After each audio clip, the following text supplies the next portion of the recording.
Nous nous étions quittés le dimanche de Pâques avec cette inondation fulgurante. Le lendemain, rassurez-vous, l'eau était bien redescendue et la semaine s'annonçait très joviale. Et surtout avec l'arrivée de Iris, une ancienne de mes élèves et ex-cavalière occasionnelle de Métis. Elle venait en stage d'immersion dans son cursus d'ostéopathe animalier et même Vampette était d'humeur coquine. La joie fut de courte durée car la jument de ma fille présente des signes de colique, probablement dus aux crispations et au stress du week-end tempétueux et glacial. À la clinique, ils ont insisté pour la garder car ils ne comprenaient pas les symptômes.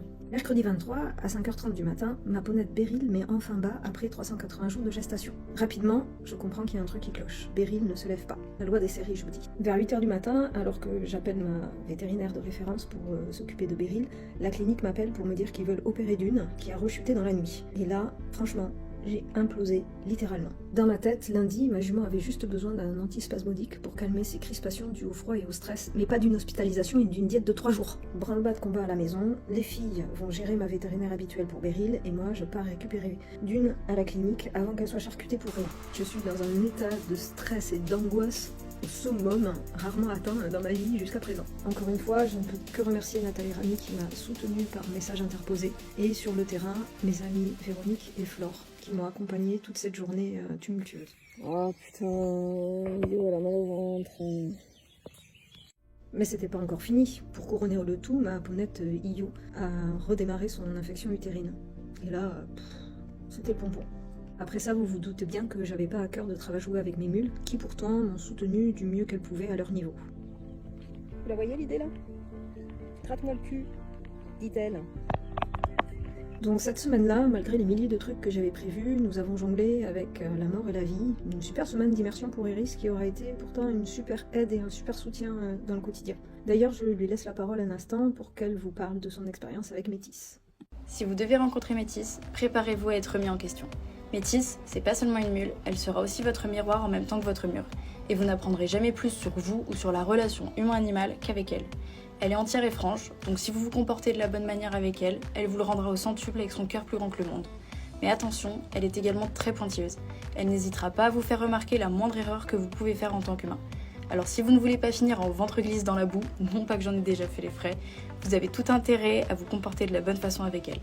Donc oui, Métis est maîtresse dans l'art de vous ramener les pieds sur terre et de vous apprendre l'importance de votre considération à son égard et à l'égard des autres équidés. Et n'oubliez surtout pas de lui gratouiller les oreilles si vous avez envie de lui faire plaisir et si elle vous accorde cette chance. Cette semaine complexe m'a mise à plat sur tous les plans, si bien que la semaine suivante, je n'avais plus d'énergie ni goût à rien. La contemplation méditative en compagnie de Métis était réellement ma seule respiration quotidienne. J'avais vraiment besoin de ces moments-là où nous sommes en osmose pour refaire surface. Je sais pas jusqu'où elle va m'amener, mais on est parti.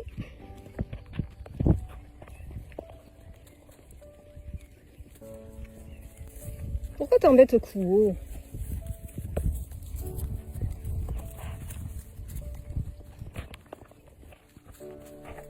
Je pense que je vais m'arrêter là, Métis.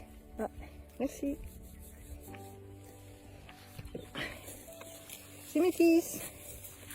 Moi je vais par là, et eux ils vont par là. À demain. Bon, et ben voilà, je les ramène à leur prix habituel. Donc on a un petit kilomètre là à faire. On fait des petites pauses parce que je sens qu'ils ont besoin d'herbe bien fraîche. Le foin et l'herbe rase, ça les saoule. Vampette, tu me gênes un peu. Mangetsu n'est pas au top de sa forme, mais il a envie de faire des trucs, et comme il ne reste que 2 jours pour filmer le test d'avril dès qu'il partage, bah c'est l'occasion. Leur pré fait 2,5 hectares. Mais évidemment, Vampette préfère être au plus proche, elle aussi elle a envie de faire des trucs, à moins que ce soit les bonbons. Quoi qu'il en soit, la première prise avec Chouchou fut la bonne.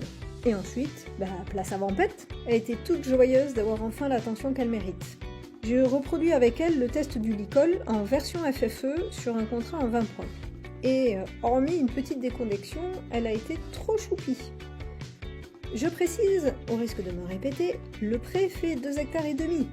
Si vraiment elle n'avait pas envie, elle aurait loisir de partir. Je passerai le reste de la semaine à faire les corvées que nous n'avions pu faire la semaine précédente. Petit à petit, le calme est revenu en idylle, et...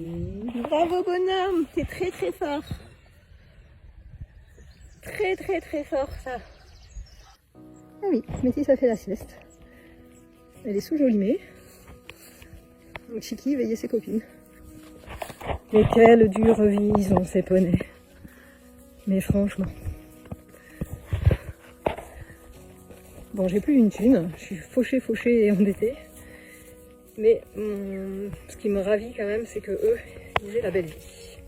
Comme je disais en clinique la semaine dernière, j'ai fait une opération un peu suicidaire d'arrêter toute activité de club. Mais pour que eux, ils aient une vraie vie de cheval en troupeau et qu'ils vivent bien. Bon, alors je vous avoue que j'ai perdu un peu la motivation de faire des trucs. Je suis épuisée en fait mentalement de tout ce que j'ai traversé là ces dernières semaines. Même si c'est en passe de s'améliorer, ma situation financière est hyper tendue et ça me prend beaucoup la tête. Et j'ai du mal en fait à me projeter positivement sur autre chose. Alors j'abandonne pas, hein, j'ai juste besoin d'un petit peu de temps. Il me tarde que Merlin arrive pour avoir un but vraiment précis et me lever tous les matins sans avoir à me donner un coup de pied aux fesses pour dire allez, je vais travailler mes mules. Là avec Merlin, ça aura vraiment sens. Donc c'est vrai que ces 15 derniers jours, j'ai pas travaillé avec mes mules. Un petit peu avec Banquette. Et puis là, j'étais venue pour monter Métis. Et puis on n'a pas envie. Ni l'une ni l'autre.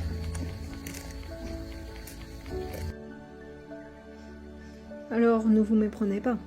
Les Amazones aussi ont leur coup de blues après de rudes combats. Ça passera.